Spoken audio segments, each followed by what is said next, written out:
Willkommen, bienvenue, welcome, Fremde, étranger, stranger, glücklich zu sehen, je suis enchanté, happy to see you, bleibe, reste, stay, wir sagen willkommen, bienvenue und welcome. Bienvenido todo el mundo a esta transmisión tan especial que vamos a hacer el día de hoy. Pues resulta que nos montamos pues en el bus de la temática de moda, ¿de acuerdo? En el bus de la temática coyuntural que es 100 años de soledad. Pues eso es con motivo de el estreno de la serie, ¿cierto? Porque Netflix, pues como vinieron acá a Colombia, hicieron también Narcos, y mejor dicho, o sea, hace unos años lo de moda era Narcos, ¿de acuerdo? Y que el personaje que hizo este brasilero representando a Pablo Escobar y no sé qué, bueno, que Narcos hace unos años. Bueno, hoy que 100 años de soledad. Eso era una noticia que la habíamos escuchado ya hace años, que estaban haciendo 100 años de soledad y que iban a hacer 100 años de soledad y que mejor dicho y que todo lo... bien, voy a hablar de mi relación con 100 años de soledad, con la obra de García Márquez. Yo algo que siempre he dicho es que la obra de García Márquez me resulta a mí muy ajena, o sea, yo eso lo tuve que leer en el colegio, claro, me pusieron a leer Ojos de Perro Azul, sí, eso es una antología de cuentos que me parecieron pues, muy interesantes, sí, hay un cuento ahí sobre una prostituta, ¿cierto? Es que se llama La mujer que llegaba a las 6, me acuerdo mucho de ese cuento, ¿sí? Me acuerdo de, por ejemplo, La tercera resignación y, en fin, digamos que esos cuentos cortos, todo eso me parecía muy interesante. Ya las novelas y eso, yo eso ya no lo conozco tanto, yo no conozco tanto 100 años de soledad, la verdad es que yo 100 años de soledad pues no es que yo sea experto en esa novela. Hay gente que se ha leído eso 4 veces, 5 veces, se conocen los diálogos de eso y pues bueno, o sea, yo realmente no he leído muy bien, muy a fondo 100 años de soledad, pues sí, pues tengo el contexto, digamos, yo sé, entiendo que eso realmente es una cosa acerca de todo el tema de las masacres la costa colombiana y las bananeras y todo eso. Realmente la obra de García Márquez pues tiene que ver es con ese contexto histórico, con ese contexto sociocultural, histórico que estaba viviendo Colombia en esos años. Y bueno, entiendo que eso es la obra de García Márquez. Pero pues yo soy un man de Bogotá, de un barrio que se llama Bachué en Engativá, ¿sí? O sea, yo realmente pues yo, digamos, no tengo tanto que ver con ese conflicto. Eso para mí es una cosa lejana, que está allá. O sea, yo realmente me siento muy lejano a todo el universo García Márquez. Siempre he sentido esa sensación de que, bueno, uno escucha que la obra importante colombiana que nos representa ante el mundo es García Márquez y es de 100 años de soledad, pero yo nunca lo he sentido así. No sé, no tengo 30 años, en 30 años de vida, pues nunca he sentido como esa fascinación por la obra de García Márquez, todavía no la siento. Yo siempre fui de leer a otras personas, por ejemplo, a Fernando Vallejo, sí, yo a Fernando Vallejo sí que lo leí bastante, me gustaba mucho todo el tema de sus libros autobiográficos y El Fuego Secreto y todo eso. La Virgen de los Sicarios, La Puta de Babilonia, todo eso, yo digamos, sí me sentía mucho más atraído, más identificado con la obra, digamos, un Fernando Vallejo, digamos, que un García Márquez, ¿sí? Vallejo siempre era más mordaz y eso, entonces de pronto eso me atraía más. Pues García Márquez, como les digo, yo entiendo que eso es más una obra que tiene que ver con el mundo costeño de Colombia, con el mundo caribe colombiano. Pero pues yo no soy caribe para nada, yo soy un tipo de acá, de arriba en la montaña, acá en el centro del país, de Bogotá, pues siempre en mi mundo, en mi contexto, siempre ha sido Bogotá, el centro del país y pues realmente el tema García Márquez y eso yo lo veo muy lejano, lo veo muy allá, ¿sí?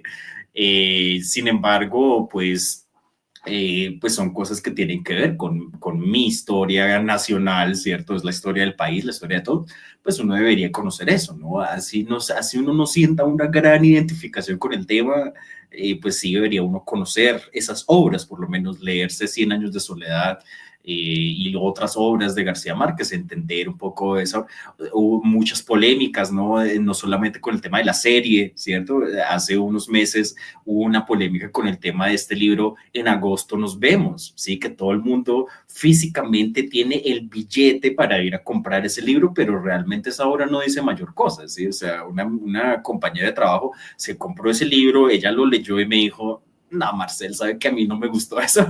entonces realmente sí puede que sea cierto todo el tema de que, bueno, la familia, los herederos de García Márquez lo que quieren es, pues nada, quieren es picar del nombre del papá, pero realmente ahí ya no hay más obras, ya no hay nada más que publicar, ¿sí? O sea, pues realmente esa obra de En agosto nos vemos fue una cosa que la sacaron ahí como para generarle más rédito al nombre de García Márquez. Yo creo que eso fue así.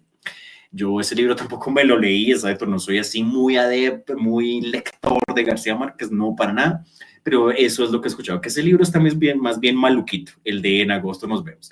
Y la serie, pues, ¿cómo les parece? Me vi todo el monólogo de Carolina Sanín, en cambio, en el medio de comunicación Cambio, ¿cierto? De Daniel Samper y ellos.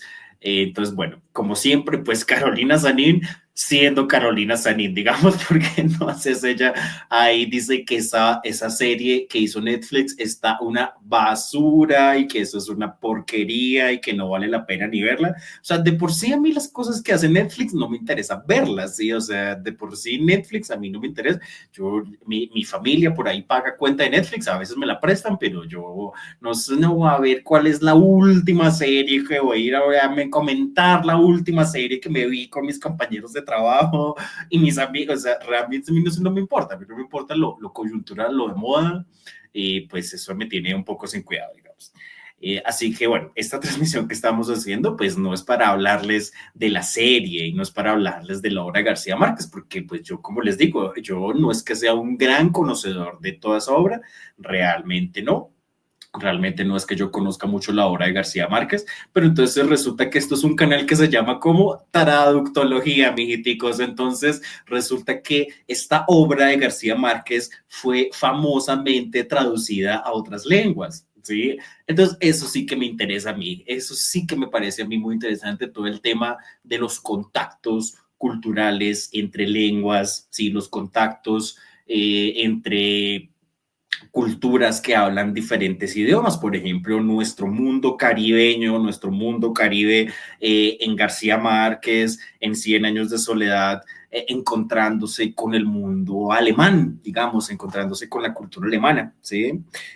Un traductor que se llama Dagmar Plötz, ¿cierto? El señor Dagmar Plötz hizo pues su versión, hizo su traducción de Cien años de soledad al alemán, ¿sí? Naturalmente el título es 100 Jahre Einsamkeit, ¿ya? Pues ahí estaba bien, está literalmente traducido, o sea, 100, ¿cierto? 100, ¿sí? Años son Jahre, y bueno, soledad, ¿sí? La palabra alemana para soledad es Einsamkeit, con artículo femenino. Einsamkeit. Entonces, pues bueno, entonces eso es, digamos, esta traducción al alemán. Vamos a hablar un poco de los procedimientos de traducción de la primera frase de Cien años de soledad, ¿no? El intro, la introducción de Cien años de soledad, que es la escena de el coronel Aureliano Buendía, ¿cierto? Frente al pelotón de fusilamiento y todo eso. Vamos a ver entonces algunos procedimientos de traducción. Bien, pues ya saben, ¿no? Esto pues obviamente nos basamos en quién, en pues Bolaños, ¿cierto? Sergio Bolaños escribió en 2022 un libro que se llama Teoría y práctica de la traducción, ¿cierto? Entonces, en esa teoría y práctica de la traducción de Bolaños de hace 2 años, él determina unos procedimientos de traducción, ¿sí? el procedimiento de traducción es el concepto más práctico que vamos a manejar en traductología porque finalmente el procedimiento de traducción nos permite observar qué es lo que sucede con los verbos, con los sustantivos, con los adjetivos, cómo pasan los sustantivos, los verbos a la otra lengua, qué es lo que sucede con esas diferentes categorías gramaticales a la hora de pasar una idea de una lengua a la otra. Entonces, digamos que vemos que puede suceder ahí. Pueden ocurrir procedimientos de omisión, de permutación, de secuencias sintácticas similares. Todos esos son términos que los tomamos del profesor Sergio Bolaños. ¿De acuerdo? Bien. Entonces, aquí tenemos los textos paralelos, ¿de acuerdo? Bien, entonces, muy importante cuando uno traduce, hacer este trabajo, que uno pueda ver los dos textos, así que uno pueda manipular los dos materiales lingüísticos y poder hacer su respectiva comparación y qué es lo que vemos que sucede allí con los verbos, los sustantivos, los adjetivos, todo eso, ¿ya? Bien.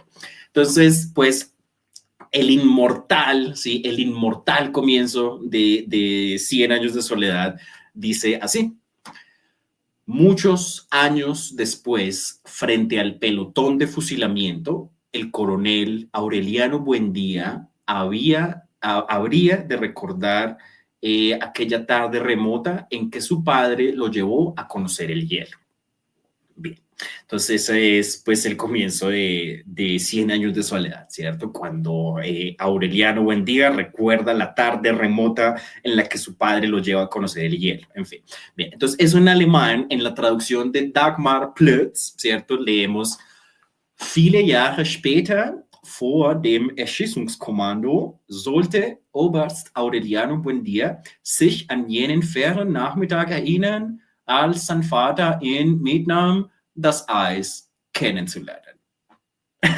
Muy bien. Entonces uno dice, wow, escuchar García Márquez en alemán, bueno, ok, listo, yo esto lo puedo leer, conozco la fonética del alemán, sé cómo se deberían pronunciar estas consonantes allí raras que vemos, ok. Entonces, bueno, como les decía, realmente el trabajo de texto paralelo es interesante por ver el tema de los procedimientos, ¿no? ¿Qué es lo que sucede allí? Exacto, cómo llegamos de muchos años después a viele Jahre später y en fin, bueno, es un poco lo que les quiero explicar, digamos.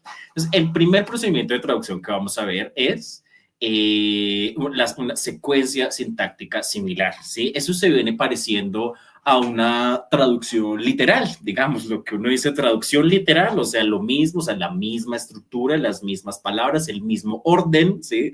Se mantiene, ¿sí? A veces las traducciones pueden ocurrir así, a veces, no todo el tiempo, pero a veces sí podemos traducir la misma secuencia, el mismo orden, la misma distribución de palabras. Eso a veces se puede hacer, ¿sí? Eso, digamos, es frecuente que lo podamos observar.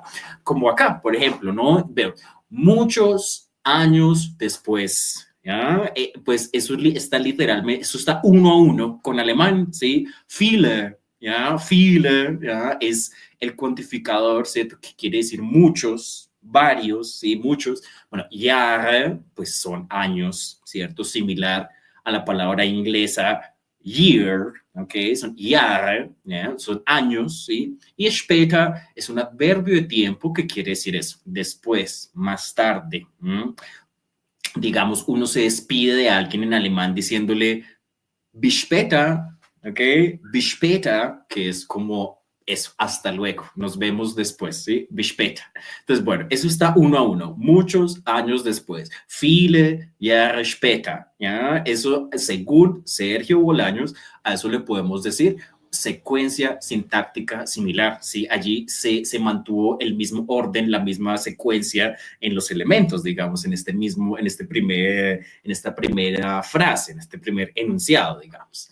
Bien, ahora vamos a mirar otro procedimiento que se llama omisión, ¿sí? Vamos a concentrarnos ahora en la preposición, ¿sí? Entonces, cuando ahí dice, exacto, años después, muchos años después, frente al pelotón, ¿sí? Muy bien, entonces es la preposición frente a, ¿cierto? Nos da una ubicación espacial, ¿cierto? Nos ubica en el espacio, ¿cierto?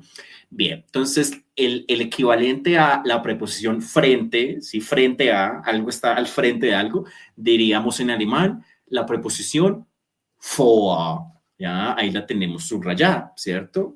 Con R, al final esa R no la pronunciamos, decimos como una especie de A al final, no vamos a leer for, sino vor, ¿ya? For, que es frente a, ¿sí? Frente a la casa, vor dem Haus, ¿ok? En fin, entonces, ¿de qué se trata este procedimiento de omisión? ¿Sí? En español tenemos, en realidad, dos elementos, ¿sí? Dos constituyentes, digamos, dos términos, dos palabras que nos indican esa ubicación temporal, esa ubicación espacial, ¿cierto? Que es frente a, ¿sí? En español tenemos que decir frente a o al frente de, ¿sí? O no puede dejar solo la palabra frente ahí sola. Frente a la casa, frente a la puerta. No, hay que ponerle ahí algo de más.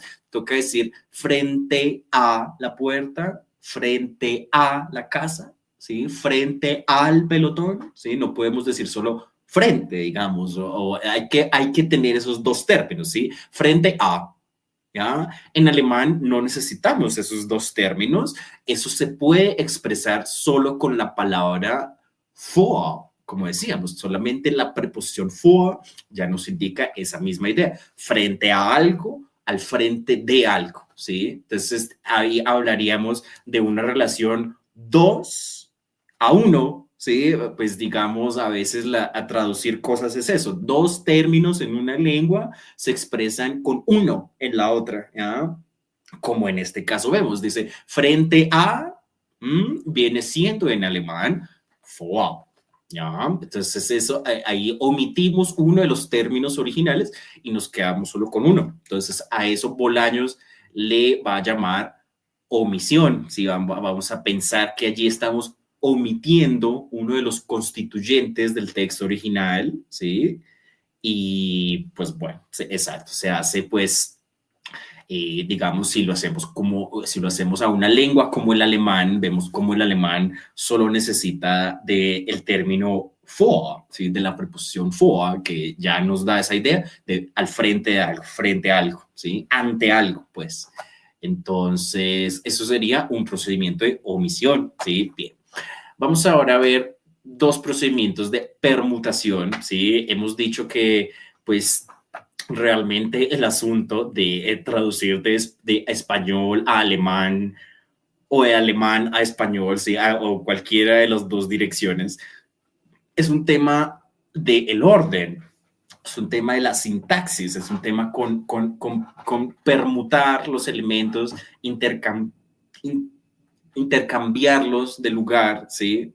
Sí, yo, digamos, me di cuenta de eso haciendo mi tesis, ¿sí? O sea, sí, tú puedes saber léxico y tú puedes saber mucho vocabulario y muchas palabras y saber muchas expresiones y, en fin, pero realmente el tema, más allá de saberse las expresiones en alemán y saberse las palabras del idioma, es cómo organizo mis frases, es cómo organizo mis oraciones, ¿sí?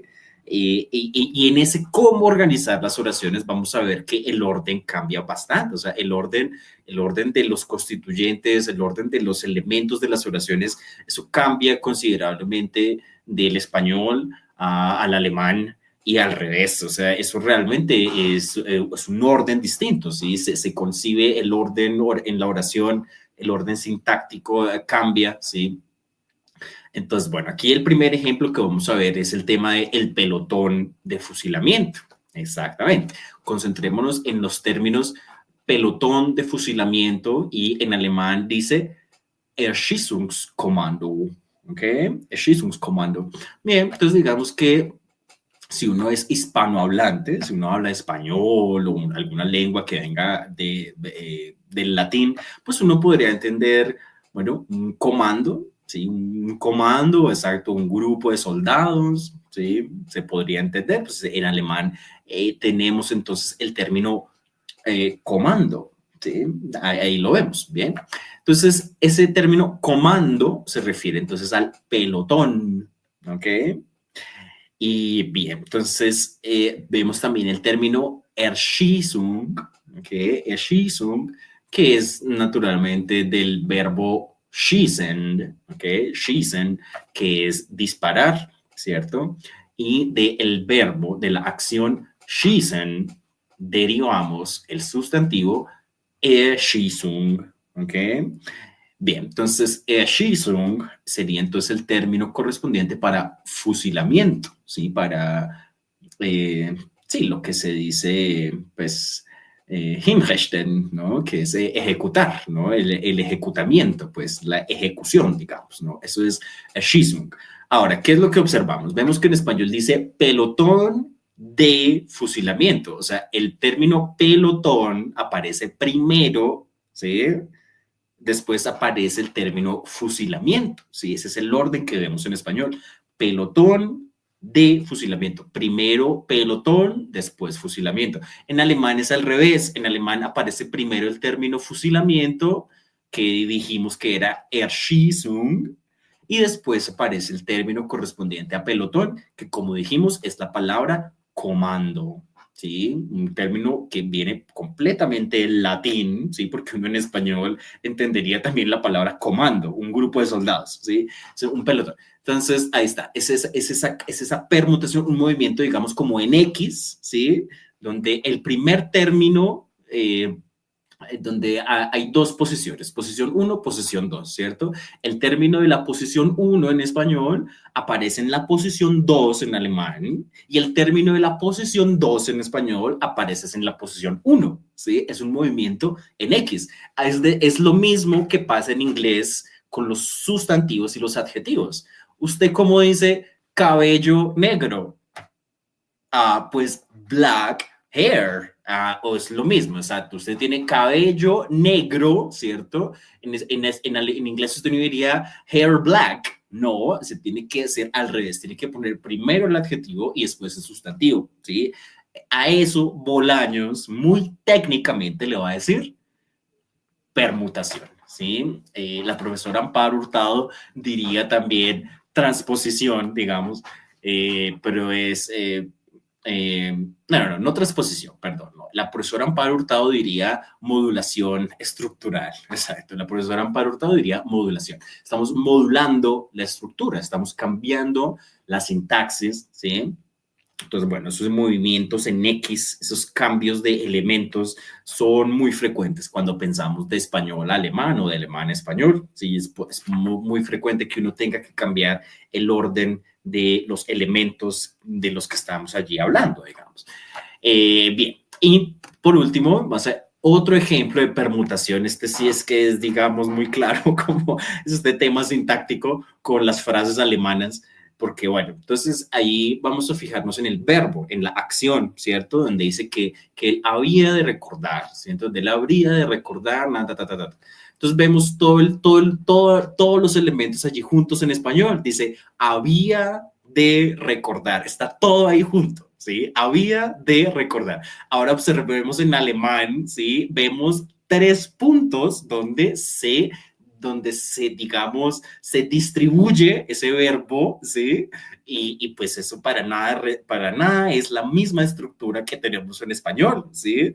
Vemos el verbo sollte, después el reflexivo sich, y por allá de últimas vemos el verbo erinnern, ¿ya? Erinnern, pues que es el verbo recordar, acordarse de algo, es el verbo sich erinnern, ¿ya?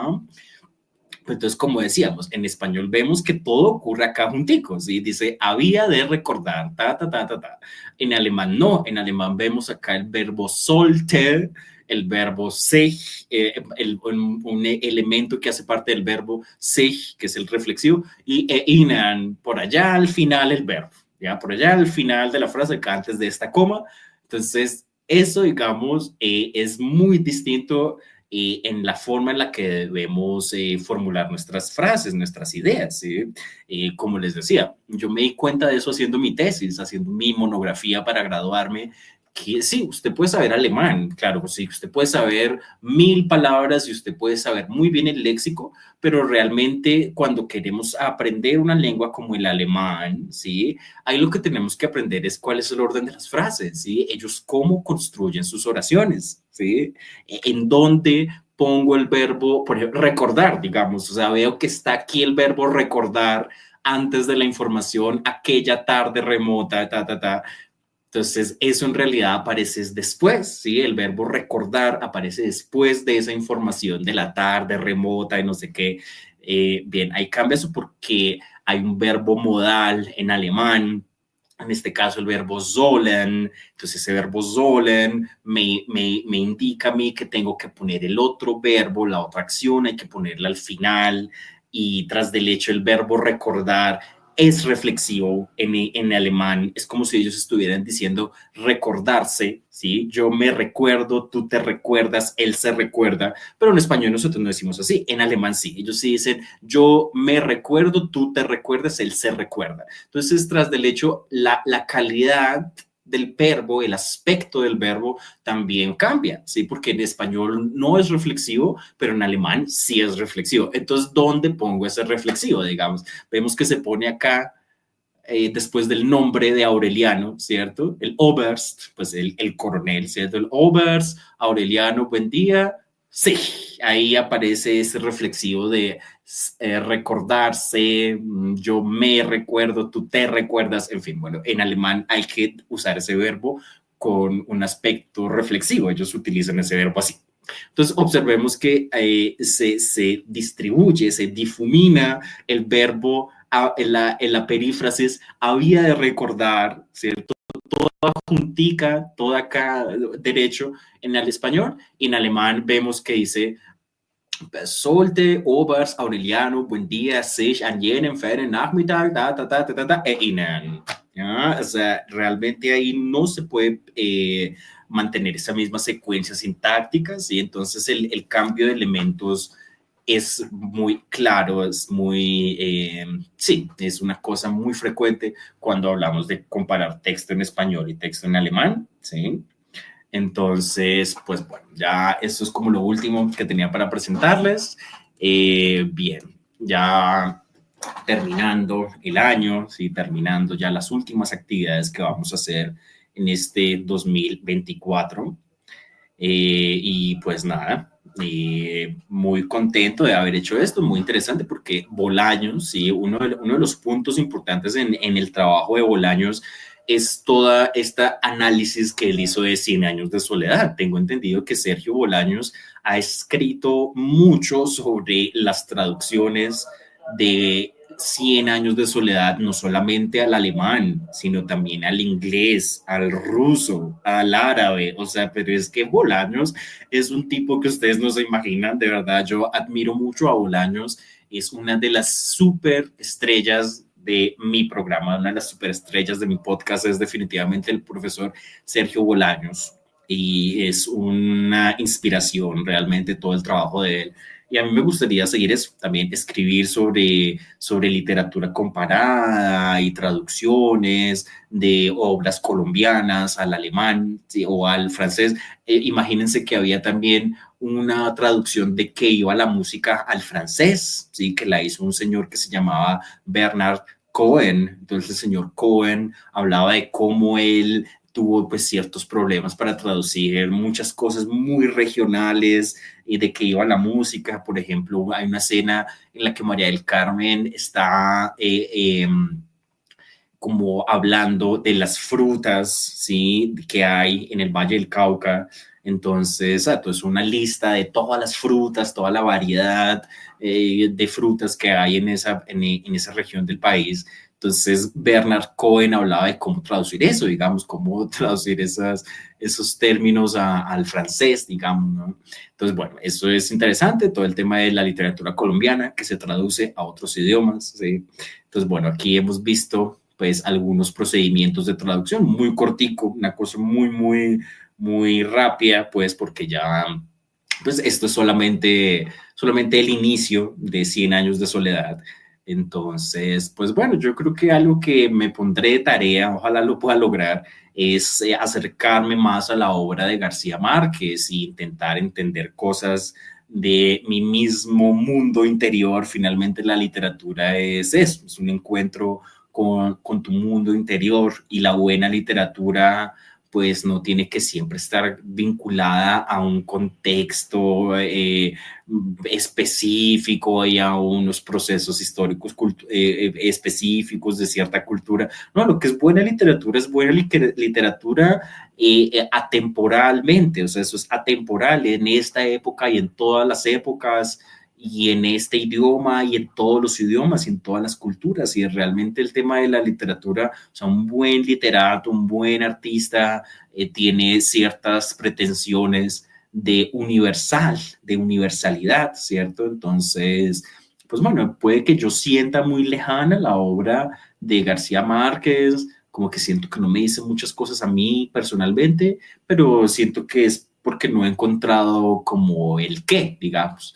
Yo creo que algo que me puede meter en la obra de García Márquez es este tema de las traducciones, digamos. Este año pues hice famosamente, ¿cierto? Estuve haciendo el inventario de la biblioteca de Haus der Jugend. ¿Cómo les parece que inventarié más de 2.800 libros en un periodo como de 6 meses, digamos, 6, 7 meses dándole?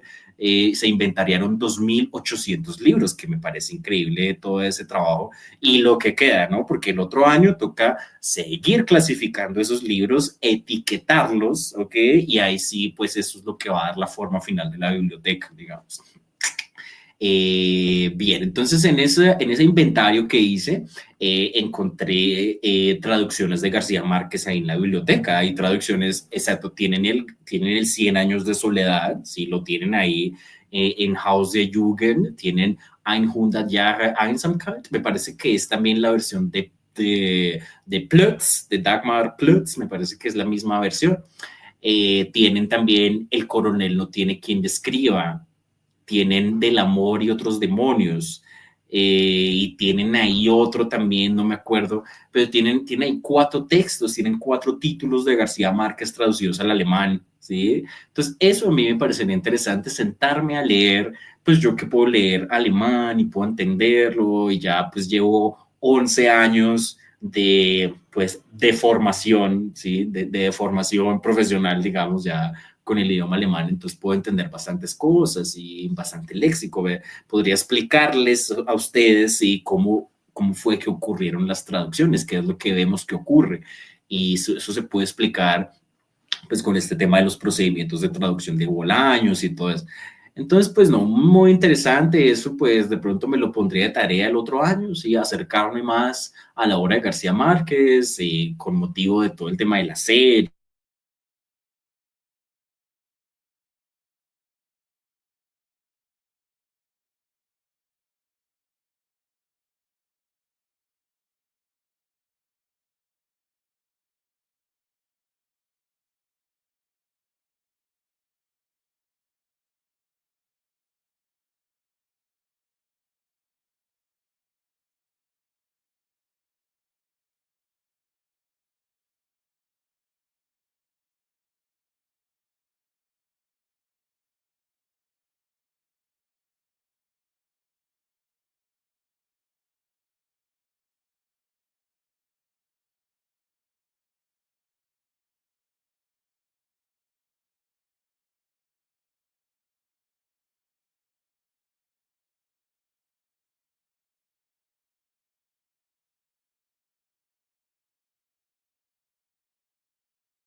Hallo, willkommen, bienvenue. Disculpas, tuvimos un problemita con el internet.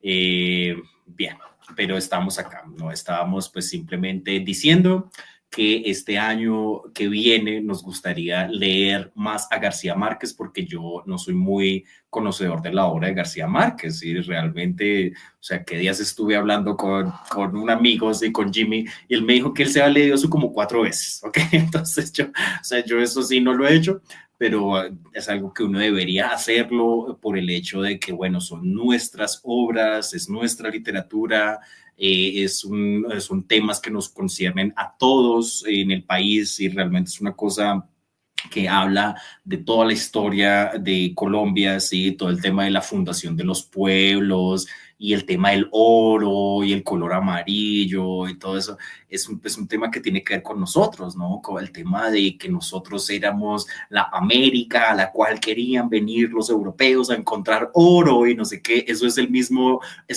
nombre de Aureliano, ¿no? Aureliano, que es de áureo, pues que quiere decir oro finalmente. Entonces eso es una cosa muy importante que uno debería conocerla porque son nuestras obras, es nuestra literatura.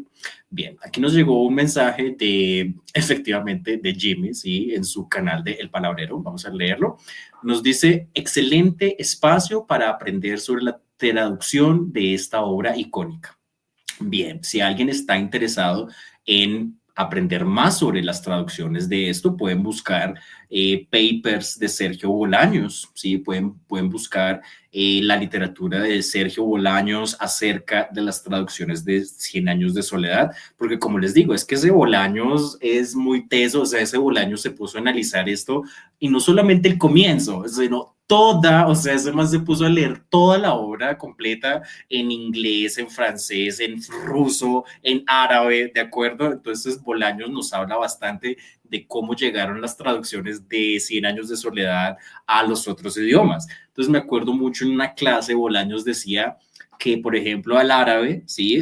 Cien años de soledad tiene una gran carga erótica, tiene una gran carga sexual, ¿cierto? Pues tengo entendido que hay muchas escenas muy explícitamente sexuales y una cultura como la árabe, ¿cierto? Es un poco más recatada, más mojigata con el tema del sexo.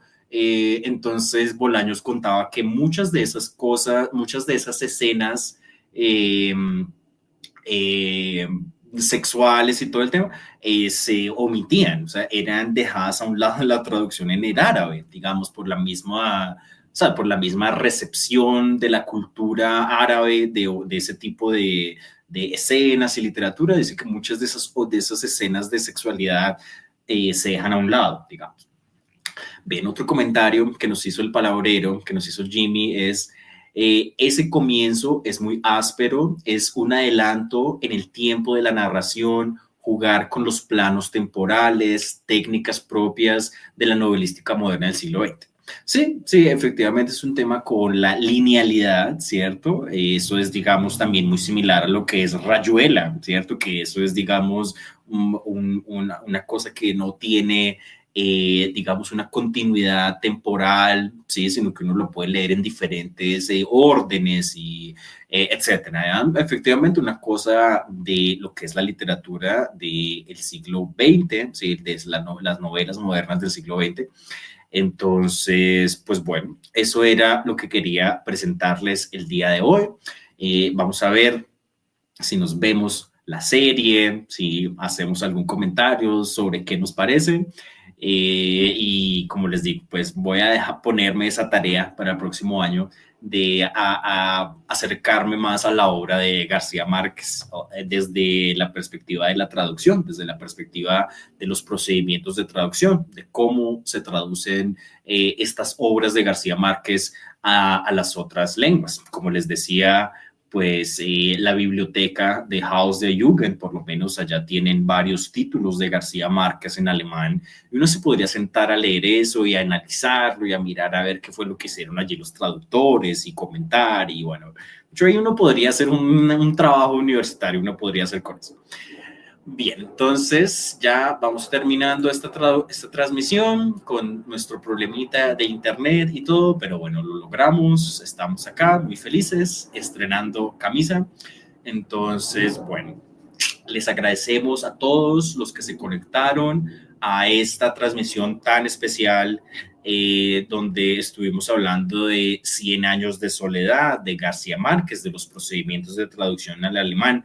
Gracias por conectarse a los espacios donde interactúan las lenguas, los pueblos, las culturas, los espacios de la literatura hispanoamericana, de nuestra literatura colombiana, de los espacios de García Márquez, de 100 años de soledad, de sus traducciones al alemán, los espacios de los procedimientos de traducción de Sergio Bolaños, de las permutaciones, de las omisiones, de las secuencias sintácticas similares, de las habilidades del lenguaje, la escritura, la escucha, el habla y por supuesto la quinta habilidad del lenguaje, el mero acto de traducir.